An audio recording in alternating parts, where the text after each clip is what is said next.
Hi friends, welcome to my channel. Friends, Palnadu ప్రాంతంలోనటి వినుకొండలో జరిగిన అతి దారుణమైన హత్య. ఫ్రెండ్స్, వినుకొండలో నడి రోడ్డుపై రషీద్ హత్య. టీడీపీ వైసీపీల మధ్య మాటల యుద్ధం. మ్యాటర్లోకి వెళ్తే, పల్నాడు జిల్లాలో పాత కక్షలు మళ్ళీ పడగ విప్పాయి. వినుకొండ చెక్పోస్ట్ సెంటర్లో నడి రోడ్డుపై ఓ యువకుడు మరో యువకుడిని దారుణంగా నరికాడు. వినుకొండ వైఎస్ఆర్ కాంగ్రెస్ పార్టీ యువజన విభాగ నాయకుడు రషీద్పై కత్తితో దాడి చేసి చంపేశాడు.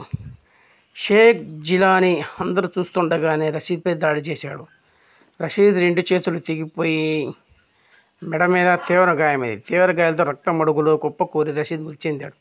ఈ ఘటనలో వినుకొండ ప్రాంతంలో భయానక పరిస్థితులు నెలకొన్నాయి.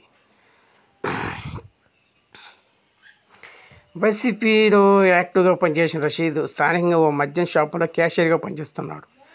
ఘటనకు సంబంధించిన పూర్తి వివరాలు తెలియాల్సి ఉంది. ఇద్దరు మధ్య వ్యక్తిగత కక్షలు ఏమైనా ఉన్నాయా? ఇటీవల ఎన్నికల సందర్భంగా వాగ్వాదం జరిగిందా? తెలియాల్సి ఉంది. హత్యకు సంబంధించిన సమాచారం అందుకున్న పోలీసులు ఘటన స్థలానికి చేరుకొని దర్యాప్తు చేపట్టారు. మృతదేహాన్ని పోస్టుమార్టం నిమిత్తం తరలించారు. నిందితుడు జిలానీని అరెస్ట్ చేసి పోలీస్ స్టేషన్కు తరలించారు. రషీద్ మరణ వార్త విని అతడి కుటుంబ సభ్యులు కన్నీరు మిన్నీరవుతున్నారు. మరోవైపు ఈ ఘటనపై పల్నాడు జిల్లా ఎస్పీ శ్రీనివాసరావు స్పందించారు. వినుకొండలో జిలానీ అనే వ్యక్తి రషీద్ అనే వ్యక్తిని నరికి చంపారని వినుకొండ పట్టణం 140 శిక్షణ అమలు చేస్తున్నామన్నారు. ఇలాంటి చర్యలు పునరావృతం అయితే చాలా కఠినమైన చర్యలు తీసుకుంటామని, ఇలాంటి ఘటనలు ఎవరైనా ప్రోత్సహించినా వారిపైన కఠిన చర్యలు తప్పవని హెచ్చరించారు. వ్యక్తిగత కక్షల వల్లే ఈ హత్య జరిగినట్టు కనిపిస్తుందన్నారు. వినుకొండ వైఎస్ఆర్సీపీ మైనార్టీ సెల్ నేత షేక్ జిలానీ వైసీపీ వ్యక్తి షేక్ రషీద్ వ్యక్తిగత కక్ష దాడి చేసి చంపారని తెలుస్తుందన్నారు.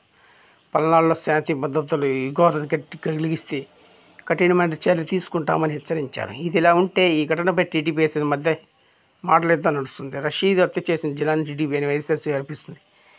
కాదు జిలానీ వైఎస్ఆర్సీపీ నేత అటు టీడీపీ కౌంటర్ ఇస్తుంది. ఇరు పార్టీల నేతలతో జిలానీ దిగిన ఫోటోలు వైరల్ అవుతున్నాయి. జిలానీకి సంబంధించిన కొన్ని ఫోటోలు వైఎస్ఆర్సీపీ విడుదల చేసింది. ఇటు టీడీపీ కూడా జిలానీ వైఎస్ఆర్ నేతలతో దిగిన ఫోటోలు షేర్ చేసింది. చనిపోయిన షేక్ రషీద్, చంపిన షేక్ జిలానీలు వైఎస్ఆర్సీపీ చెందిన వాళ్ళని టీడీపీ ఆరోపిస్తుంది. వీరిద్దరూ వెనుకొండలో రౌడీగా చలామణి అవుతున్న వైఎస్ఆర్సీపీ నేత పిఎస్ ఖాన్కు ప్రధాన అనుచరులుగా పేర్కొంది. జిలానీ టీడీపీ సానుభూతి పరుడని వైఎస్ఆర్సీపీ ఆరోపిస్తుంది. టీడీపీ పెద్ద అండదండలతో జిలానీ అరాచకాలు చేస్తున్నారని, అతన్ని కఠినంగా శిక్షించాలని టీడీపీ ఆరోపిస్తుంది.